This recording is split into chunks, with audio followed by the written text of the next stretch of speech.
Congrats! You survived the HIPAA Mistakes series, and now you're basically privacy ninjas, right? But don't get too comfy, because HIPAA has a few curveballs up its sleeve. The kind where you actually have to break confidentiality. Yup, that sacred trust your professors and field instructors told you never to break. Turns out the law and ethics allow for several major loopholes. Welcome to HIPAA Exceptions, where you legally get to talk about your clients without losing your job. In the end, your client probably won't send you a thank you card, but the law and your licensure will. HIPAA exception number 1, risk of harm to self or suicidality. If your client says, "Don't tell anyone, but I'm thinking of hurting myself," or "I'm done living," sorry, buddy, that type of secret is above the HIPAA pay grade. When clients are threatening to harm themselves or are at risk of suicide, the legal and ethical duty to protect requires you to break confidentiality to help ensure their safety and preserve life. Breaking confidentiality may include calling emergency services, crisis teams, the hospital, designated family members, or support persons. HIPAA doesn't protect deadly secrets, it protects life. There's a big difference.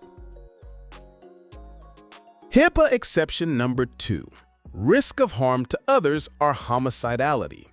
Confidentiality ends the second your client says something like, "I can't take it anymore from my coworker, I'm gonna kill him." Well, guess what? The safety of the coworker just became your top priority. And no, you can't just pretend you didn't hear it.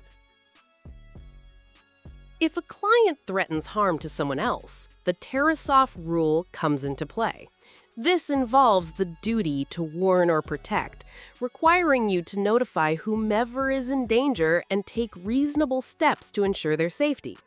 You'll need to be sure to warn the intended victim, inform law enforcement, and it may require hospitalization of the client. Think of it as HIPAA with an exception clause for threats of violence. HIPAA exception number 3, suspected child abuse or neglect. Bruises, burns, or mystery marks with stories that don't add up. Or perhaps a child discloses something that no kid should ever have to talk about. That's your signal. Time to drop the pen and pick up the phone. Mandated reporter mode activated. When you suspect child abuse or neglect, even though you're not 100% sure, you don't ignore it. You call Child Protective Services. Period. HIPAA steps aside here because the law requires you to report. Remember, you don't need to investigate or interrogate because your job isn't to solve the mystery. Just think, you may have just helped a child escape the cycle of abuse or saved their life. HIPAA exception number 4, suspected elderly or dependent adult abuse. Grandma's Social Security check disappears every month, but somehow her caregiver just bought a brand new flat screen and a new car? Yeah, that's not love, that's larceny. It's time for you to make a phone call.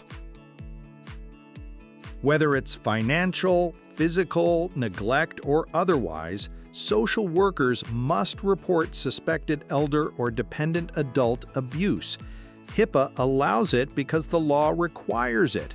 You don't get to shrug it off or say that it's just family drama. Nope. Being a mandatory reporter requires that you call Adult Protective Services because grandma deserves better. HIPAA exception number 5, court orders and subpoenas. Ever wondered if HIPAA protects you from court? Short answer, no. When a judge orders you to hand over the records, you hand them over. A judge's order overrides HIPAA. A valid court order or subpoena from a judge requires disclosure. However, be sure to verify the order, consult legal counsel, and release only what's required. Remember, protect client privacy where you can, but obey the gavel. The law allows it because judges outrank HIPAA privacy rules. Guess what?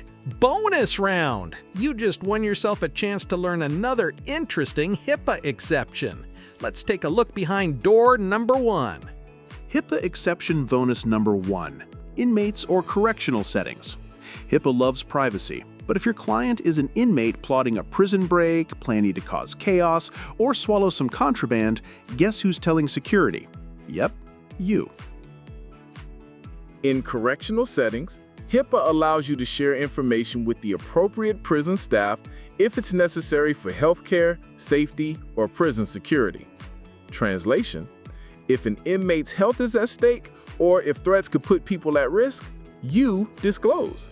Minimum necessary, of course, but yes, even HIPAA makes exceptions when correctional safety is involved.